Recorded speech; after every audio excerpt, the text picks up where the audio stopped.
All right, NewsNation Now, our coverage continues. Welcome back, everybody. And it's been a big day as President Trump has escalated his trade war. There's 10% tariff on all nations across the board, but many countries, China included, will be paying much more than that. NewsNation correspondent-at-large, Geraldo Rivera, joining in on the conversation. I said earlier, hey, Geraldo. You always want to know what Geraldo's take is on a day like this. Your old friend President Trump has had these feelings about trade going back for 30 or 40 years. And he said today, he said, well, now I finally get to act upon it. What did you make of it? Well, I think you're absolutely right. He focused on that particular issue. The word of the day is reciprocal. If indeed, I don't know, I am not an economist, I don't know, but if indeed the numbers that he presents on those charts, if these numbers are close to accurate, then he's right. We are being ripped off. The United States is paying a premium in terms of our goods are being hiked up the price, and they're being hiked up when we buy them.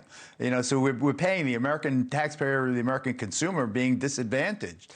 I applaud the president for doing this. It is dramatic. It is, historic in many ways. I hope he's right. Like I say, I don't know. He has the experts that he has.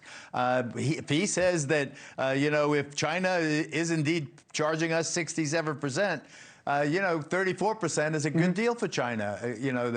If he's basically saying to Europe that we'll charge you half of what you charge us. I mean, that's a pretty good deal for Europe, and it shows that the United States has been disadvantaged over the years, if the numbers are correct. Now, I have no way of checking. But look at them. They are for real. One thing about China, Geraldo, by the way, so we were already at 20 on China, so we're trying to figure this out. We're trying to confirm this, but if the 34 is on top of the 20, that would be like 54, which we're not sure about yet. He announced the 34 today. But to go back to your point, as we were saying earlier, the tariff China charges us is not that high, but he's working in other things, like other ways that he says they cheat and manipulate their currency and things like that.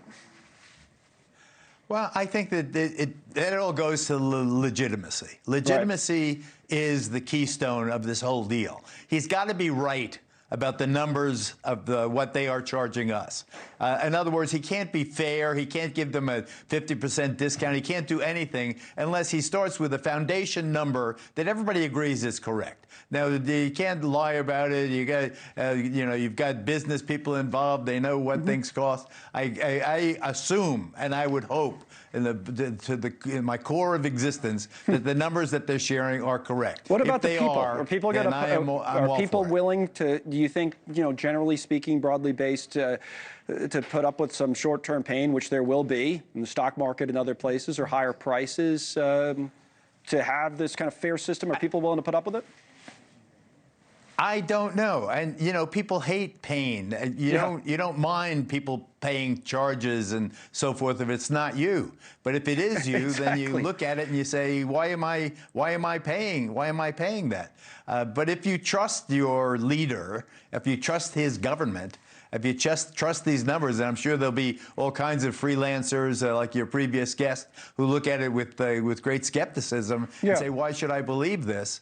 But on the other hand, even if you believe it, Geraldo, the prices are going to still go up, right? We used to joke with you. Remember when you bought your car from Bernie Moreno or whatever? Now, if you had to go back and do that, isn't that true? If you had to do that, now you could be paying thousands more. I mean, even if the numbers are right, to my point, prices are probably going to go up, and will people be okay with that and think it's for the greater good? It was granted, it was a Bentley, but it was a hybrid. I know, yes, of course, a hybrid Bentley. Yes. So I get some props for that. I just go, will people go along with it? I don't know. If indeed this whole program leads ultimately, and he says that it's already started, but if the goal and if the realistic, attainable, achievable goal is to bring manufacturing back to the United States, to make stuff here. This is a big, big country, 330 million people from sea to shining sea. Yeah. If he can do that, and then have a good relationship with our neighbors, Canada and Mexico. We could take on the world with that setup. You know, but if it's BS, if the numbers are fake, if they're political numbers, then this whole thing's going to blow up in his face. Thanks so much for watching. Just go to joinnn.com to find NewsNation on your television provider. And don't forget to click the red subscribe button below to get more of NewsNation's fact-driven, unbiased coverage.